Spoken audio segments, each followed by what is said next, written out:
Good morning everyone. कैसे हैं आप सभी? I hope all are very good.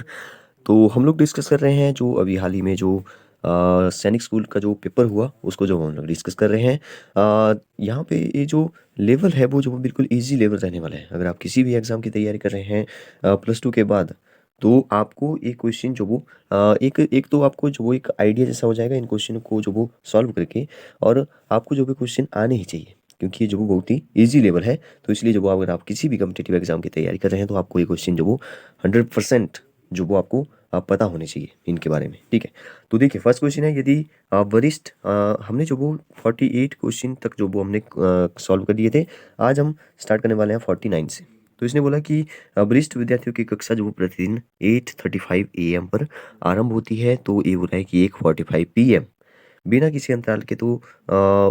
तो सब कक्षा की कुल अवधि जो आपने ज्ञात करनी है। अब ये बोल रहा है 8:35 से 1:45 तक। ठीक है, 8:35 AM बोला है मतलब कि सुबह, और यहाँ पे बोला है 1:45 मतलब कि 12 बजे के बाद आफ्टरनून का टाइम है 1:45। ठीक है, तो इसने जो वो यहाँ पे देखिए मिनट में बोला है और आवर में भी दिया है। तो हम लोग जो वो सबसे पहले तो उसको 8:35 है, 8:35 से 9:35 तक जो वो आपको पता है कि 60 मिनट हो जाएंगे। ठीक है, फिर जो वो 10:35 तक जो वो आपको पता है कि यहाँ पे जो वो यहाँ पे 60 मिनट हो गए, 1 आवर हो गए यहाँ पे, और 60 मिनट हो गए 10:35 तक। ठीक है, और 11:35 तक जो वो और एक और 60 मिनट हो गए। ठीक है, फिर जो वो 12:35 हो जाएंगे यहाँ पे, और फिर हो जाएगा सीधा ही 1:35। ठीक है, यहाँ पर भी 60 मिनट हो गए और यहाँ पर भी 60 मिनट हो गए। अब ध्यान दीजिए यहाँ पे जो वो 35 है, हम हमारे को पूछा है 45 का। यहाँ पे देखिए हमें हमें जो वो 45 का पूछा है। तो 35 में कितना प्लस किया जाए कि 45 आ जाए। ठीक है, 35 में कितना प्लस आ जाए, तो 10 प्लस करना पड़ेगा, मतलब कि 10 मिनट जो वो और जो वो बढ़ गए। ठीक है, तो यहाँ पे जो वो 1 2 3 4 5 आवर 10 मिनट, 5 आवर 10 मिनट जो वो हमारे पास क्योंकि ऑप्शन में नहीं है, तो इसलिए जब हम लोग मिनट में जो वो यहाँ पे ऑप्शन है हमारे पास, तो मिनट जो वो यहाँ पे निकाल लेंगे। तो 5 आवर का मतलब है 5 6 300, तो 300, और यहाँ पे 10 भी है तो 310 जो वो मिनट जो वो हमारा सही आंसर हो जाएगा। ठीक है, 310। नेक्स्ट क्वेश्चन पे चलते हैं। नेक्स्ट क्वेश्चन जो है वो भी टाइम से रिलेटेड है, काफ़ी अच्छा क्वेश्चन है। इसने बोला रमन ने जो वो समीर से 4 घंटे पहले जो वो रमन ने समीर से 4 घंटे पहले यात्रा आरंभ की। यदि समीर ने अपनी यात्रा जो वो 2:15 PM पर आरंभ की तो रमन की यात्रा कुछ है। तो आपने जो वो 4 आवर पहले चले जाना था। यहाँ पे बिल्कुल इजी सा क्वेश्चन है।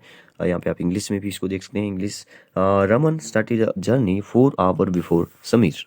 तो if Sameer started his journey at 2:15, तो ये पूछ रहा है कि रमन स्टार्ट हिज जर्नी। तो आप जो 4 आवर पहले चले जाइए। देखें, इसका सीधा सा मतलब है कि 2:15 है, 2:15 से 1 आवर पीछे जाना है तो 1:15 हो जाएगा। ठीक है, फिर जो वो 1:15 से पीछे क्या होता है, 12:15 होता है। तो 2 आवर पीछे गए अभी हम, 1 आवर यहाँ पे हुआ, 1 आवर यहाँ पे हुआ। ठीक है, तो ये बात आपको ध्यान में रखना पड़ेगी कि यहाँ पे जो वो कितना आप यहाँ पे पीछे जा रहे हो। 1 2 आवर गए अभी, फिर जो वो 11:15 हो जाएगा। अब जो वो 3 आवर हो गए, फिर जो वो यहाँ पे 10:15 हो जाएगा। तो ये जो वो हमारा पूरा 4 आवर पीछे चले गए हम, 10:15। तो 10:15 इज द राइट आंसर। ठीक है, नेक्स्ट क्वेश्चन है यहाँ पे कि यदि, यहाँ पे रीजनिंग टाइप का क्वेश्चन है कुछ। यहाँ पे ट्राइंगल बना है, ट्राइंगल को ट्राइंगल से प्लस किया, और यहाँ पे देखिए सर्कल का जो फोर्थ पार्ट है वो जो वो यहाँ पे रिमूव कर दिया गया है। मतलब कि 3/4 पार्ट जो वो आपको यहाँ पे दिख रहा है, 4 में से 3 पार्ट दिख रहा है, मतलब कि 3/4 दिख रहा है। इसने बोला कि इसका मतलब है 420। तो ये बोल रहा है कि ये अगर इस 3/4 में से जो वो इस ट्राइंगल को माइनस करें तो 90 आता है। तो इसकी वैल्यू आपने निकालनी है। ठीक है, तो इस क्वेश्चन को मेरे ख्याल से आप जो वो XY मान के जो वो कर सकते थे, बड़े आराम से जो वो इसको सॉल्व किया जा सकता था। देखिए, जैसे मैंने जो वो इसको जो वो इसको प्लस किया तो यहाँ पे 2 ट्राइंगल हो गया। ठीक है, 2 ट्राइंगल, और सर्कल को मैं जो वो यहाँ पे मान लेता हूँ कि सर्कल ही है, आप 3/4 है सर्कल का। तो इसको जो वो 420। अब देखिए यहाँ से जो वो एक की वैल्यू जो वो हमें यहाँ से निकालनी पड़ेगी। या तो आप जो वो ऐसा करिए, यहाँ से जो वो इसकी वैल्यू जो वो 90 यहाँ पुट कर दीजिए। ठीक है, तो मैं ऐसा करता हूँ कि इसकी वैल्यू यहाँ पे पुट कर देता हूँ। ठीक है, तो यहाँ पे ये जो 3/4 है इसमें से ये जो ट्राइंगल है माइनस हो रहा है, तो इसकी वैल्यू यहाँ पे पुट करूँगा, लेकिन यहाँ पे तो प्लस है। अब कैसे करें इसको? देखिए, या तो आप जो वो ऑप्शन की हेल्प जो वो यहाँ पे ले सकते थे। देखिए, मैं जो वो यहाँ पे ऑप्शन वाला तरीका जो वो ऑप्शन को देखकर जो वो आंसर निकालने वाला हूँ। वैसे तो इसका जो मैं कर रहा था वैसे भी जो इसका आंसर निकाला जा सकता है। ठीक है, XY मान करके जो आप इक्वेशन बना करके जो उसको सॉल्व कर सकते हैं। लेकिन देखिए, यहाँ पे जो वो इसकी वैल्यू पूछी है, तो इसका ऑप्शन है यहाँ पे 100। अगर मैं इसको 100 यहाँ पे मान लेता हूँ, ठीक है, तो यहाँ पे है 420। तो 100 माइनस कर दें तो यहाँ पे हो जाएगा 320 और 160 जो वो इसकी वैल्यू आ जाएगी 160 ठीक है। तो यहाँ पर जब वो इसकी अगर मैं माइनस करूँ तो ए भी तो 90 बनना चाहिए। तो अगर मैं 100 में से 160 माइनस करूँ तो 90 नहीं बन रहा है। इसका मतलब है 100 जो वो इसका बिल्कुल भी आंसर नहीं हो सकता। अब 200 चेक करते हैं। अगर मैं यहाँ पे 200 रखता हूँ तो यहाँ पे जो वो 320 220 हो जाएगा, ठीक है। 220 बचेगा। फिर जो वो 220 की वैल्यू आपको यहाँ पे पुट करनी है। ये जो वो 110 और ये बचा 110, ठीक है। तो अब जब वो यहाँ पे भी माइनस करना पड़ेगा, 200 में से 110 माइनस किया तो कितना आ जाएगा, 200 में से 110 जो वो माइनस करेंगे तो यहाँ पे आ जाएगा 9। तो 9 यहाँ पे, सॉरी, तो यहाँ से कैरी ली तो यहाँ पे 9, तो यहाँ पे 9 नीचे आ जाएगा। सॉरी, यहाँ पे मैं गलती से 200 और था कितना था, 110 था, ठीक है। तो यहाँ से जो बोरो ली 10, सॉरी बोरो नहीं लेनी है, जीरो का जीरो आ जाएगा। यहाँ से बोरो ली तो यहाँ पे बन गया हमारे पास 9, सर 10 बना, 10 में से 1 माइनस 1 9, ठीक है। तो 90 आ रहा है। इसका मतलब है यहाँ पे ये जो वो लॉजिक हमारा काम करेगा यहाँ पे, ठीक है। 200 जो वो यहाँ पे लेंगे। एक बार फिर से जो वो चेक कर लेते हैं। देखिए यहाँ पे इसकी वैल्यू अगर 200 हुई तो मैं यहाँ पे, इसका मतलब है कि 200 रखना पड़ेगा। अभी दोनों तो सेम है। अगर मैं 420 में से 200 माइनस करूँ तो आ जाएगा 320, 220 आ जाएगा, 220। और 220 का हाफ हाफ करेंगे तो इनकी वैल्यू होनी चाहिए 110 और 110, ठीक है।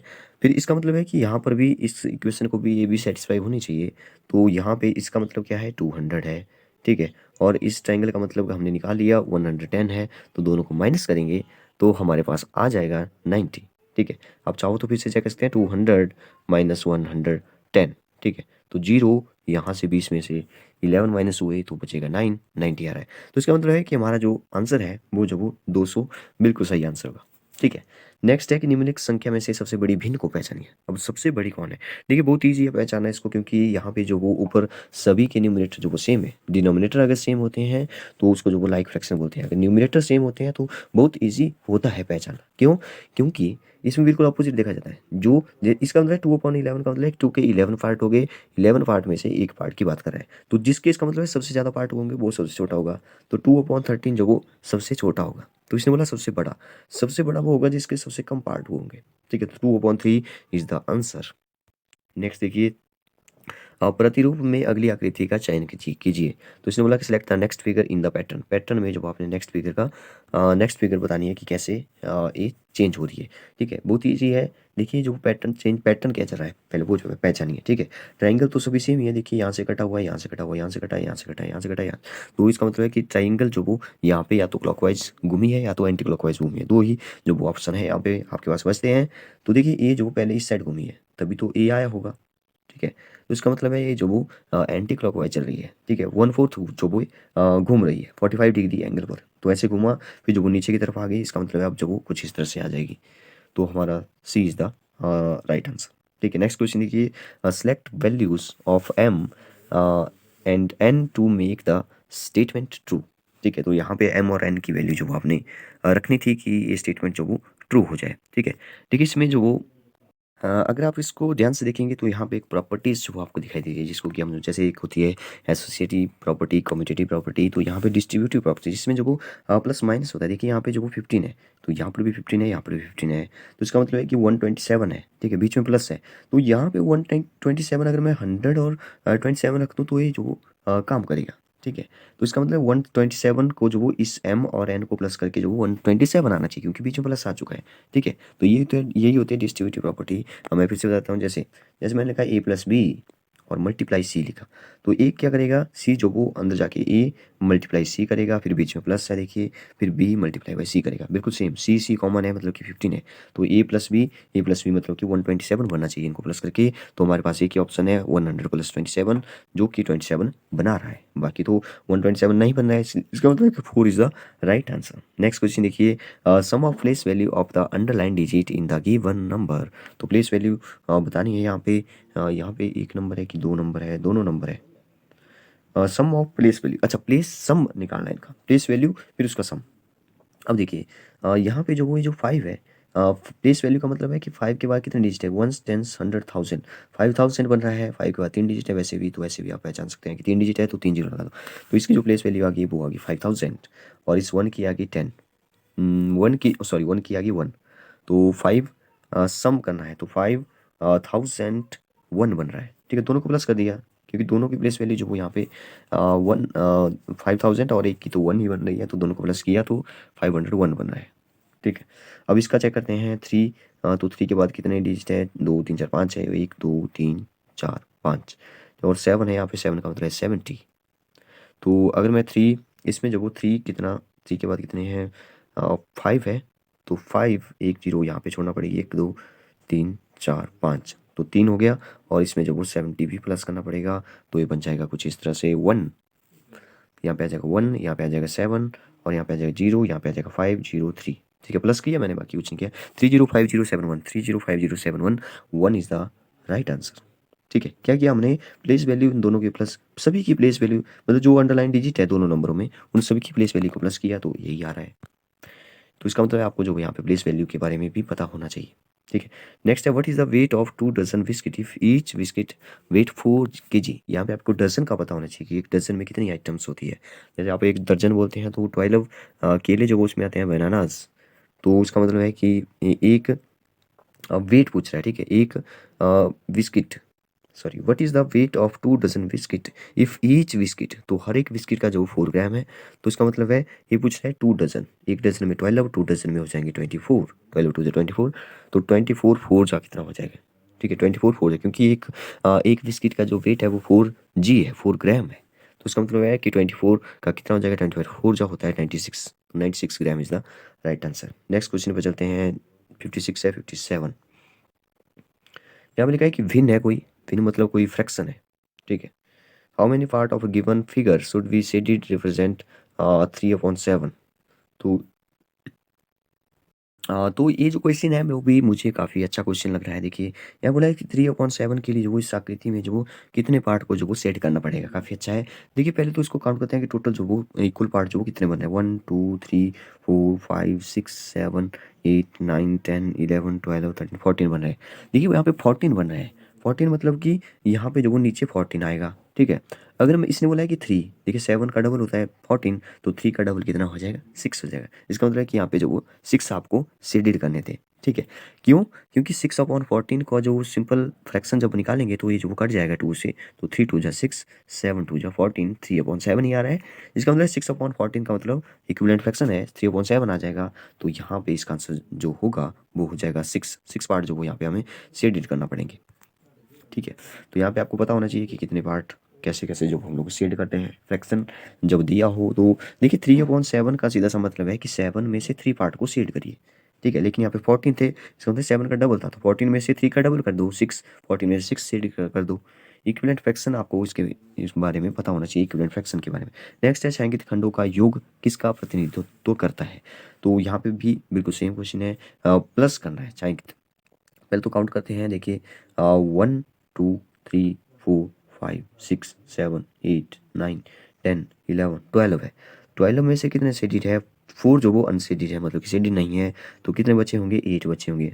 ठीक है, 8/12 जो इसको बोला जा सकता है। नेक्स्ट देखिए, नेक्स्ट में भी मेरे ख्याल से 8, नेक्स्ट में जो मेरे ख्याल से यहाँ पे 3 4 5 5 शेडिड है, तो 5/12। ठीक है, तो मेरे ख्याल से यहाँ पे बन जाएगा 8 और 5 हो जाएगा 13, 13/12 एलसीएम लिया तो 12 भी आ जाएगा, 13/12 इज द आंसर। तो 13/12 तो हमारे पास नहीं है, तो आगे देखते हैं, ये जो फ्रैक्शन में है इसको चेंज करते हैं, 12/12 13/12। यस, ये भी अच्छा क्वेश्चन था, थोड़ा सा आपको कंफ्यूज करने के लिए यहाँ पे मिक्स फ्रैक्शन में दिया है, बाकी कुछ नहीं है। मिक्स फ्रैक्शन को आप इम्प्रॉपर में चेंज करेंगे तो 13/12 आ जाएगा, तो 4 इज द राइट आंसर। तो यहाँ तक जो वो हम लोग करते हैं। चलिए एक और क्वेश्चन कर लेते हैं। संख्या 563672 में 10,000 के स्थान पर 6 का स्थानीय मान जो वो सैकड़े के स्थान पर 6 के स्थानीय मान का डैश गुना होता है। तो इसको अगर आपको हिंदी में पता नहीं चल रहा तो इंग्लिश में चेक कर लीजिए। देखिए, इन 563772 द प्लेस वैल्यू ऑफ 6, तो इसमें जो प्लेस वैल्यू ऑफ 6 है at the 10,000 place is dash times of the place value of 6 at the 100 place. देखिए, ये जो क्वेश्चन है भी आपको प्लेस वैल्यू के बारे में पता होना चाहिए, थोड़ा सा क्वेश्चन को समझना पड़ेगा, बाकी कुछ नहीं था इसमें। देखिए, इसने बोला है कि ये जो 6 का प्लेस वैल्यू है, तो 6 का प्लेस वैल्यू कितना है, 6 के बाद 40 10,000 है ना, तो यहाँ पे लिखा भी है 10,000, तो 60,000 यहाँ पे बन जाएगा इसका प्लेस वैल्यू। इस ये जो 6 है इसका भी लिखा हुआ है यहाँ पे, देखिए कि 100 प्लेस पर है, तो इसका मतलब है 600। इसने बोला कि ये जो इससे कितने गुना ज़्यादा है, कितने गुना ज़्यादा है, ठीक है। यहाँ पे देखिए 2 जीरो है, यहाँ पे जो वो 4 जीरो है, मतलब कि 2 जीरो ज़्यादा है इससे, मतलब कि 100 गुना जो वो 100 जो वो इस 100 टाइम्स जो वो ज़्यादा है, ठीक है। तो ऐसे आप इसको बोल सकते थे, तो 100 जो इसका सही आंसर हो जाएगा, ठीक है। तो बाकी क्वेश्चन जो वो हम लोग नेक्स्ट पार्ट में करेंगे, 60 से स्टार्ट करेंगे। Okay, thank you and have a nice day.